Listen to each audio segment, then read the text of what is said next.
Picture a hospital in Belgium called Buurtzorg where nurses don't answer to bosses. Instead, they organize themselves, deciding who does what on the fly.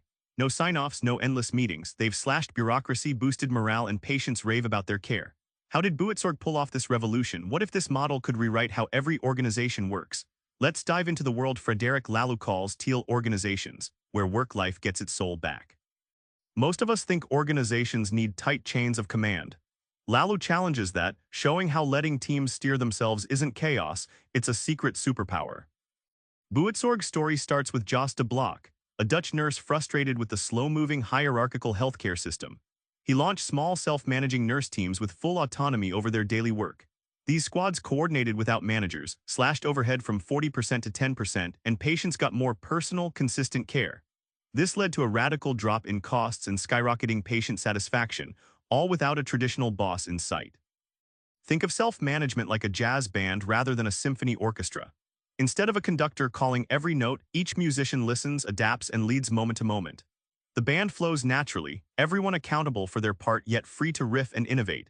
In organizations, this means people aren't clock punching or waiting on approvals. They own their roles, adjusting as the situation demands.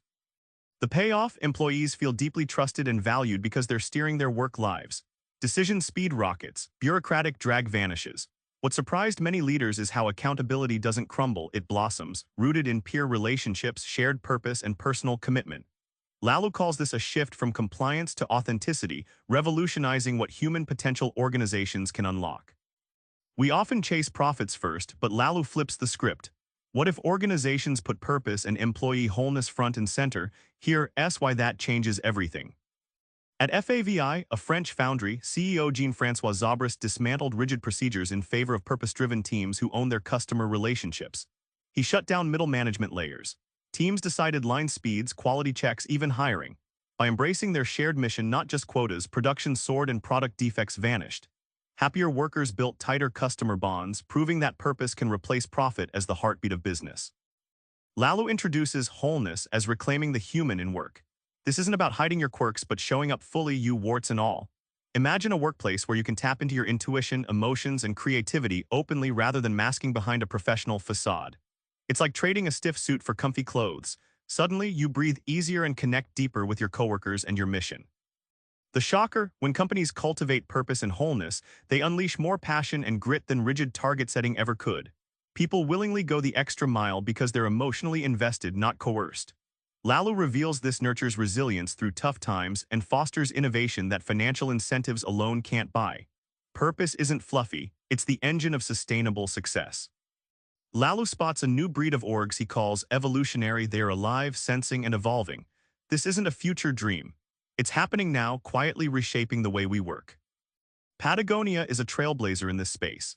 Their environmental mission isn't just branding, it guides everything from sourcing materials to office culture. Employees make decisions through the lens of planetary impact, not just quarterly earnings. This conscious awareness aligns individual actions with a larger evolution, making work feel meaningful and urgent.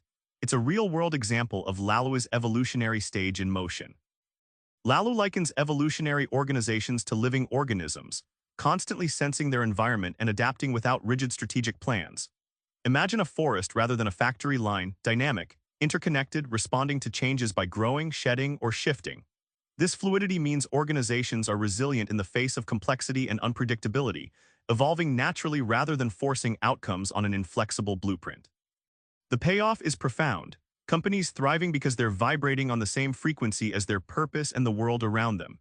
Instead of trying to forecast the future, they adapt and evolve sustainably.